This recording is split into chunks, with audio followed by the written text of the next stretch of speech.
Bonjour à tous, aujourd'hui c'est déjà la 4e étape du rallye. Aujourd'hui nous sommes partis à la rencontre de l'association Cœur de Gazelle qui fête cette année ses 15 ans. Chaque jour, grâce à la logistique du rallye, une équipe médicale de 60 bénévoles au Grand Cœur passe de village en village et permet aux populations de bénéficier de plusieurs types de soins et d'un véritable suivi.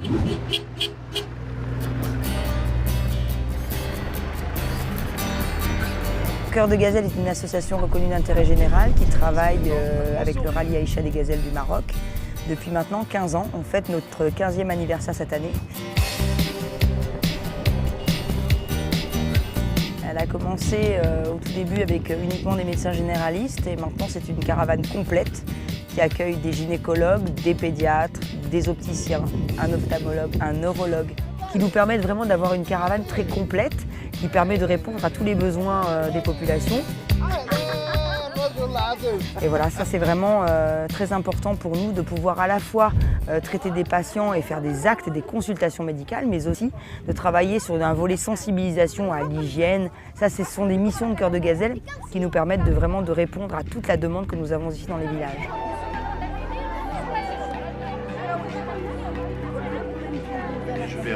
On va regarder pour les lunettes, oui. D'accord?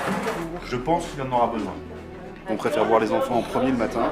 Quand ils sont scolarisés, ils sont en plein apprentissage et on sait qu'une déficience visuelle, ça va poser de gros problèmes par rapport à l'apprentissage. Donc on leur donne une chance pour la vie et puis après, effectivement, on peut leur redonner la capacité de voir et d'avoir une vie sociale. Diane ?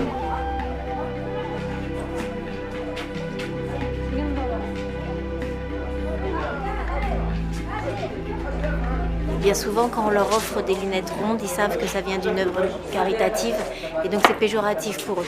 Alors que les lunettes carrées, ça veut dire qu'elles ont été faites éventuellement chez un opticien à la ville et donc du coup c'est un petit peu plus qualitatif. Les lunettes rondes ne plaisent pas beaucoup dans le désert, ils préfèrent les carrées.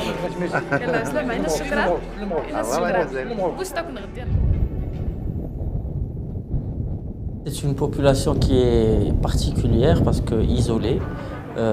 C'est le sud marocain, donc avec tout ce que ça implique comme enclavement. Donc le besoin, il est là. Je suis en train de dépister le diabète par les glucomètres qui sont là, qui sont fournis par Cœur de Gazelle. Hein? C'est bon, mais tu as 0,84. Ok, je vais chercher la pastille. Le rapport de confiance s'installe parce qu'il y a un suivi. C'est-à-dire que ces patients, on les a vus. Ils savent qu'on va les suivre pour certains pendant toute l'année, on va les appeler, on va s'assurer qu'on n'a pas simplement créé un besoin, mais qu'on est allé jusqu'au bout du processus, soit voir un spécialiste, soit se faire opérer, soit faire un bilan coûteux pour lequel l'association participe parfois. Donc ils savent que ce n'est pas un événement ponctuel. Ils savent que l'année prochaine, ils pourront éventuellement compter sur nous et donc ils nous font confiance pour ça.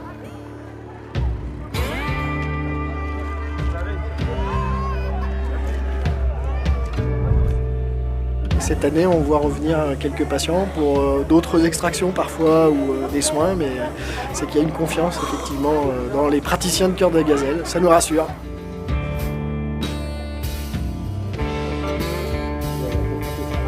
Voilà, bye. Les gens sont vraiment reconnaissants. Ici, ils sont conscients de ce qu'on peut leur apporter et donc c'est vrai que c'est quand même bien. Enfin voilà, on se sent utile et c'est vrai que ça fait plaisir.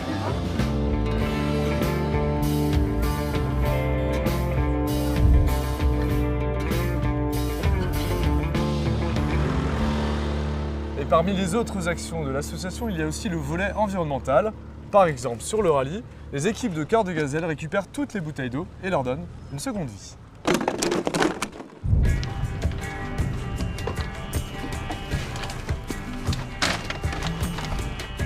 Cœur de Gazelle a proposé au rallye cette année une action de ramassage de l'ensemble des bouteilles en plastique qui sont consommées sur le rallye Aïcha des Gazelles pour construire des maisons. Et on a décidé d'aller au bout, donc de travailler sur toute une chaîne avec le ramassage des bouteilles avec notre partenaire les Eaux d'Oulmès.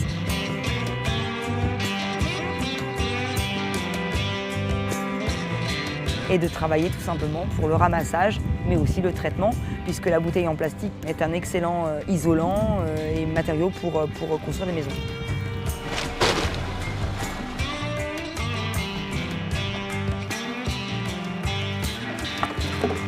حنا دابا هنا هاد القراعي باش علاش درناهم هما احسن من الحيط ديال الركز مثلا. علاش؟ لان الركز هما راه فيهم شي كدا 40 سنتيم والركز فيها 40 سنتيم ولا 38. هادشي اللي باش درنا حنا هادو، وكنتمناو ان شاء الله هادو كل واحد يديرهم، لان الا درناهم حنا في هاد التسردمين يديرهم مثلا في مرزوقه ويديرهم في شي بلاصه في زاكوره مثلا، تنتمناو ينقص داك الكرفي ان شاء الله. Et évidemment, si vous sentez vous aussi battre en vous un cœur de gazelle, rendez-vous sur le site de l'association pour la soutenir. Et pendant ce temps, les gazelles rentrent compte-gouttes sur le bivouac d'Izougern. Nous sommes au beau milieu de l'espace nuit, pas toujours évident de retrouver sa tente. Ce n'est pas toujours évident de retrouver ses balises, d'autant que nous sommes déjà au milieu du rallye. Cette 4e étape en boucle autour du bivouac ne devait pas poser de problème, sauf qu'il y a eu quelques surprises.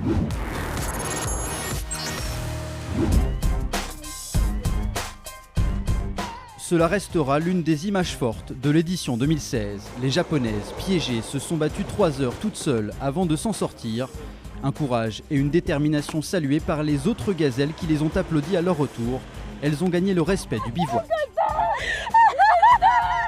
La compète bat son plein chez les 4x4, 130 mètres, voilà ce qui sépare les Suissesses Sbinden et Steiner des Américaines Peitel et Bivis. Avantage aux Helvètes pour le moment. On va essayer de se concentrer un maximum, aller au cap un maximum et puis rester calme et puis constante. Donc c'est la clé. Puis c'est des adversaires qui sont super sympas, c'est vraiment un bon jeu, quoi. Très peu de changements dans les autres catégories. Betty Kraft et Sonia Baudouin gardent toujours 6 km d'avance sur Valérie Dott et Corinne Perron. C'est beaucoup et rien, tu as très vite fait une petite erreur et les 6 km ils sont tout de suite faits. Donc effectivement c'est quand même confortable, mais ça ne permet pas de faire une grosse erreur sur un cap. On a toujours 6 km d'écart avec Betty, tout est possible, c'est très difficile de rattraper 6 km, mais on est contente parce qu'on garde les 6 km, on n'a pas plus ni moins, donc on tient le cap, on va les rattraper. Journée calme chez les expertes, 2e victoire d'étape pour Christine Unka et Delphine Bischoff. Au classement, Carole Montillet et Sylvie Fraîche tiennent les rênes avec maîtrise, devant Cindy Liwad et Claudine Amat. Enfin chez les crossovers, 3e succès en 4 étapes pour Céline Vega, Royati et Sophie Fabry, pas suffisant pour détrôner les Allemandes au classement.